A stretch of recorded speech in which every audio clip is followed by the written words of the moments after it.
I'm Kelly Blanchard, and I interview TTRPG players and GMs for Storyteller Tells. Now, with me today is a player from the Tomes of the Chaos Bard, Elsie Chambers Ron. Elsie, how are you today? I'm good. It's a beautiful day. Oh, yeah? It's great. Very exciting to have you here. Very interesting to hear about you and your characters, I say. So, how long have you been playing TTRPG? I have been playing since like my second year of high school, so that's like 7 or 8 years. So Exactly were you introduced to it? my friends wanted me to play, and it was interesting to say the least. But Did you want to play? Because it sounds like you were like not sure about that. I wasn't sure about it because I'm pretty awkward sometimes. And it was also high school. Yeah. And they were all boys because all my friends are guys. And so, like, it was just really different to try to put myself out there with character. And especially in something I've never done before.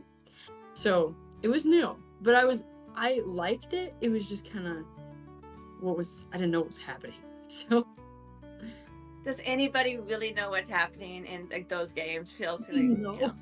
Yeah. Never. So, what is your favorite class to play? Okay. So, my favorite class is probably a rogue or a monk. Mm-hmm. But I have to say that I haven't played a lot of them yet. Really?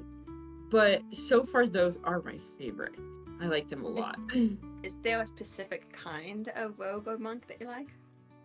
I like punching things, so that's cool. And then I like naming my fists, and so that's fun.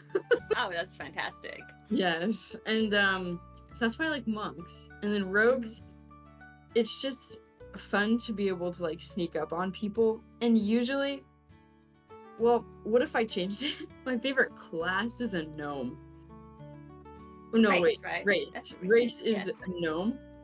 Because David says he'll let me play a gnome, which is my DM, but he doesn't want me to because I go crazy. I love gnomes, and I'm always crazy when I'm a gnome, so. That's a lot of fun. That's a lot of fun. So, what is your least favorite class to play? Magic. Magic is horrible. Too much to think about. That's fair. That's fair for sure. Yeah, but I've never played Boudreaux, my character for this podcast that I'm doing. It's he's my first Magic player, and he's a cleric, and it's fine. Like, I can do it, and it's not horrible, but I'd rather just go in and stab something. So. Cleric in all my games, so I like that. So everybody else is the stabbing people. So yeah. Yeah. Do you like being the opposite? I like to help people and keep everybody, alive so that they can go stab more people. So yes, they always make fun of me that I'm not a good enough healer. They're like, Elsie, Boudreaux, heal me, and I'm like, what? There was a learning curve to it. It really is. It's a technique to that for sure. Well, I have not gotten there yet. So tell me about, like, you've played a lot of characters, I'm assuming. So is there one character that if you could play again that you would play? Who is that person? Okay, well, Boudreaux probably is my favorite, but I do love, honestly, like, all of them. I've played, like, 2 gnomes stacked on top of each other in a trench coat, and, like, that was awesome. I played a super old dragonborn, and his goal was to die as an adventurer, and so that's why he was adventuring, and so he'd tell stories, and, like, I also played, he was a gnome, and his name was Snot, and he talked really nasally, and, like, would, like, all the time, like his spit, and then he liked to light things on fire. But I think Boudreaux would be my favorite, who I would do. Interesting. I'm finding a lot of people, they play their favorite character is currently like the class that they don't like, which is interesting. Interesting. That's super cool. It is. So, tell me about a time though that one of your characters did something really epic. Oh, really epic. Well, one time Tell I me. stole a silver spoon from an evil, mean chef guy. Mm. And it was in the middle of like David, the DM, was trying to put out the main bad guy. At least I think he's the main bad guy. And he was like doing this huge speech, and I was just like, I'm gonna go steal this silver spoon. And silver spoon, it was important because we have werewolves or were creatures. And so I was like, I want that spoon. So I thought that was epic. And that's fun. I would love to see how that, continue to unfold. So, what about a time though that one of your characters like just failed really, really badly at something? Oh man. Let's see. I have some notes. Nudes. Me too.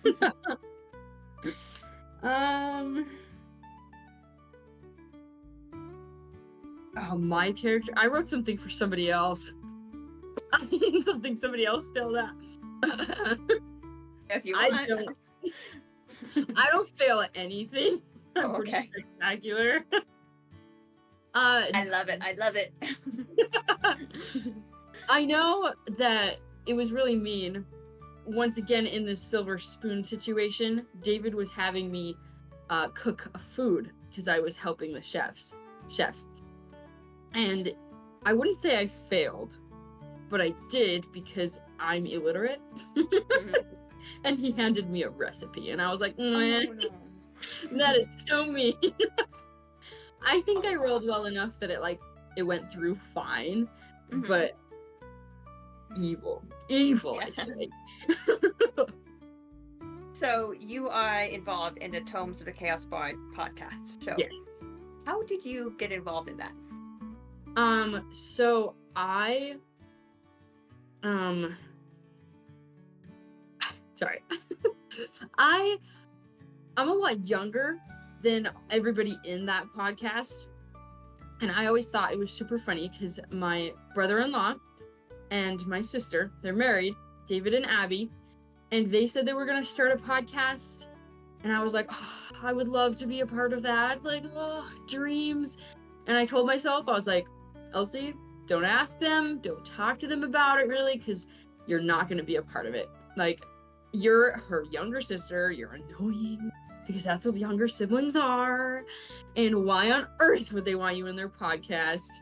But we played D&D as a family, my side of the family. And I guess he just liked me enough, so he picked me. They decided that I was cool enough to be a part of their old group. So I'm kind of an odd one, but I enjoy being in it.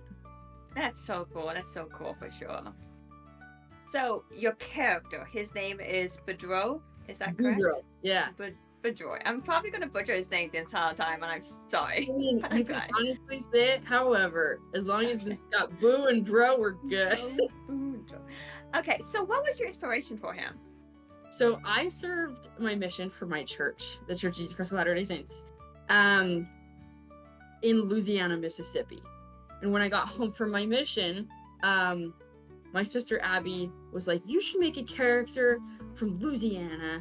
And I was like, okay, Cajun then. Because I didn't want to be Southern with the Southern drawl and stuff, which is really cool. And that's kind of what Lila does, which is another character in the podcast. And I love it. But I want it to be Cajun because they're so fun. The problem is I can only do a Cajun accent male. I can't do a female accent. And so I decided to just take up this like wandering dwarf guy and make him Cajun. And it was because I served my mission there and I loved their food and their culture. It was just awesome. So that's why. That sounds like fun. That sounds a lot of fun. So, if you had to pick one item, though, to represent him, what would that item be? Think it would be Like if you were to erase a picture of him, you could just have his dreadlocks, and you would just know it's Boudreaux. So I think it would be his dreads. Makes sense. It makes a lot of sense for sure. Yes. So where would you like his character arc to go? I would like him to find his family and find solace from his other mother, who died a long time ago, and to get married and have children. He's a family guy, so that would be a fantastic ending, but I'm not sure how games go, you know. We'll see. So tell me about a time though that he surprised you, that Boudreaux surprised you. You know what? He surprises me actually every time he has an emotional outbreak. Yeah. Because to me they're unexpected. Because I'm just having fun and playing D&D, and then suddenly I'm like, oh, as a character I'm just sobbing, or I'm super angry, and I'm like, why is this happening? But he knows. Boudreaux knows why it's happening, and so, usually it has something to do with like his family, and he starts crying. Or it's happened with Lila and Garatha. He left her at one point to go see like this necromancer, and he had an emotional outbreak. And so, yeah. Cleric, you said? He's a cleric. We call him a shaman, but he's a cleric. Yeah. Yeah, clerics do have a tendency of having their mental breakdowns at times. Yeah, you say? So... But anyway, if you had to describe him with one word, though, what would you describe him as? Check my notes again. I should just keep them up here, but keep the notes up. Oh, it's 2 words because I like breaking rules. I would call him Prince Charming. I have to watch the show now to see why you would say that. But yes. I think he's Prince Charming. Oh. Yes. Okay. So, if he had to describe, though, each member in the party with one word, like each person gets one word or 2, how would he describe them? So, is this the players or the characters? No, the characters. Him with each character. Because I first wrote for the characters, and then I was like, no, that's not what they wanted, and I scribbled it out. But I think I can read the scribbles. We got this. Okay. So for Fenrir, I would say calm. For Roscoe, I think I would say short, even though he's probably about the same height as me. Lila and Garatha is definitely confusing. That's what Boudreaux would think. Very confusing. Henley's cute. And David, just himself, is David. That's the one word to describe him. So does he trust the rest of the team completely? I would say 90%. There's always a little part of him that wonders, especially with like how sometimes they just wander off and do things, and he's like, okay, bye. So, but yes, 90% is a high good number, I think. That is a good number for sure. So, what attracted him to Lila? Lila? Mm-hmm. I would say her southern sass. Oh, yeah? Yeah. He really liked how she could stand up for herself and just, like, knew who she was, even if she doesn't think she does. She has herself, and she doesn't fake who she is. And he really liked that. Oh. Sounds like a strong character. Yeah, she's awesome. So, does he ever see himself returning to the swamps? Yes, for sure. He definitely is gonna go back. He grew up there. It's his love. He feels safe there. But, I mean, things could change, that's for sure. So, what would you say is his proudest moment in his life right now? I decided that his proudest moment would be cooking. But if we were to look into the future, it would be when his first child is born. but cooking for now is great. He cooks all the time for the characters, and he loves it. He loves eating. But he also did talk to a spider at one point, and he thought that was pretty cool. So, but he was also terrified. Was it a big spider or a small spider? I believe it was the mommy spider. So, okay. Well, yes. I can see that. Yeah. So, what's a moment that made him feel strong? This is so hard. Because there are so many little moments, but I'd say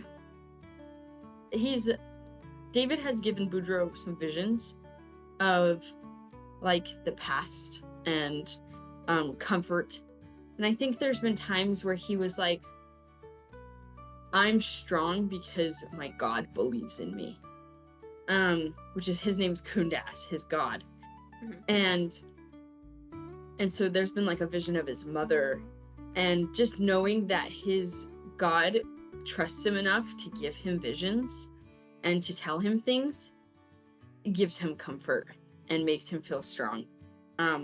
Especially at the very beginning of the podcast, he was given a vision, and essentially, he's able to revive every one of the characters in the podcast once.